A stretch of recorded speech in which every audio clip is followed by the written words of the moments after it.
ঈদের খুশি আছে, ঈদের আনন্দ আছে, ঈদে ভালো পোশাক পরবো, সব ঠিক আছে। এই খুশি কাদের জন্যে? قد أفلح من تزكى وذكر اسم ربه فصلى। কার জন্য ঈদের খুশি? যে ব্যক্তি রমজান মাসে আত্মশুদ্ধি অর্জন করতে পেরেছে, রোজা রেখেছে, যাকাত দিয়েছে, নামাজ পড়েছে, লাইলাতুল কদরের রাত জেগেছে, তারাবি পড়েছে, ইত্যাদি ইত্যাদি। এই ব্যক্তি আত্মশুদ্ধি অর্জন করেছে, এই ব্যক্তির জন্য ঈদের খুশি। যে রমজান মাসে সিনেমা দেখেছে, সিনেমার শুটিং করেছে, পর্নোগ্রাফি দেখেছে, সুদ খেয়েছে, শিরিক করেছে, বেদাত করেছে, হারাম খেয়েছে, এর জন্য ঈদের খুশি।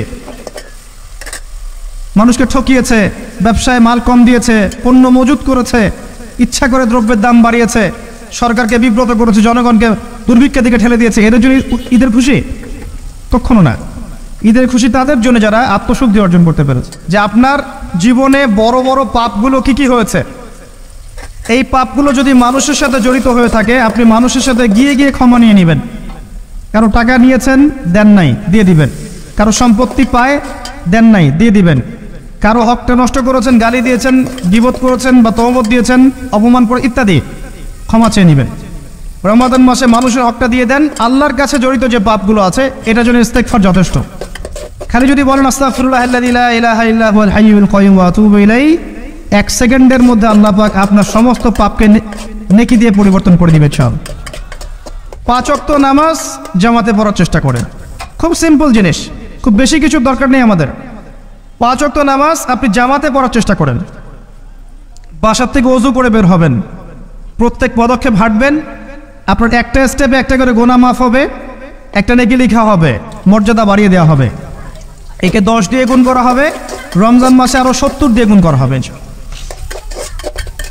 ফজরের নামাজটা জামাতে পড়লেন, নামাজটা জামাতে পড়ার পর আপনি বসে থাকবেন, কিছু সময় জিকির আজগার তাসবিহ তাহলিল করবেন।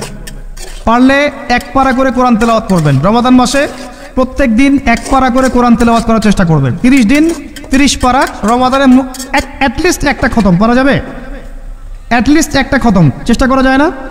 ইনশাআল্লাহ। ফজরের নামাজ হয়ে গেছে, আপনি কোরআন তেলাওয়াত করেন। 1 পারা পড়তে সময় লাগবে আধা ঘন্টা, 40 মিনিট, কারো 1 ঘন্টা।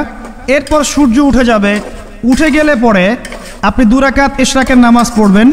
নামাজটা পড়ে বাসায় যাবেন। আল্লাহর নবী বলছেন সাল্লাল্লাহু আলাইহি ওয়াসাল্লাম, আপনার আমল নামায় একটা কবুল হজ, একটা কবুল উমরার নেকি লেখা হবে ইনশাআল্লাহ। এবার রেস্ট করেন, বাসায় গিয়ে রেস্ট করেন। যখন ঘুমাবেন তখন ঘুমের সুন্নাহগুলো আদায় করেন। সূরা ফালাক নাস ইখলাস পড়েন, ফু দেন, দিয়ে গা মাসাহ করেন, আয়াতুল কুরসি পড়ে ঘুমান, ঘুমের দোয়া পড়ে ঘুমান, ঘুমটাও নেকি হবে ইনশাআল্লাহ। এরপর হয়তো আপনি কাজে যাবেন, চাকরিতে যাবেন বা ব্যবসায় যাবেন বা আপনি শিক্ষাক্ষেত্রে যাবেন, ইত্যাদি ইত্যাদি। যে ক্ষেত্রেই যান না কেন আপনি মনে রাখবেন আপনি রোজাদার। যে ক্ষেত্রেই যান আপনি মনে রাখবেন আপনি রোজাদার। আমি কারোর সাথে এখন ঝগড়া করতে পারবো না, কারোর সাথে এখন মারামারি করতে পারবো না, আমি কারো গীবত করতে পারবো না, আমি মিথ্যা বলতে পারবো না, আমি মাপে কম দিতে পারবো না, আমি জনগণকে ঠকাতে পারবো না, আমি রোজাদার। এটা মনে রাখবেন।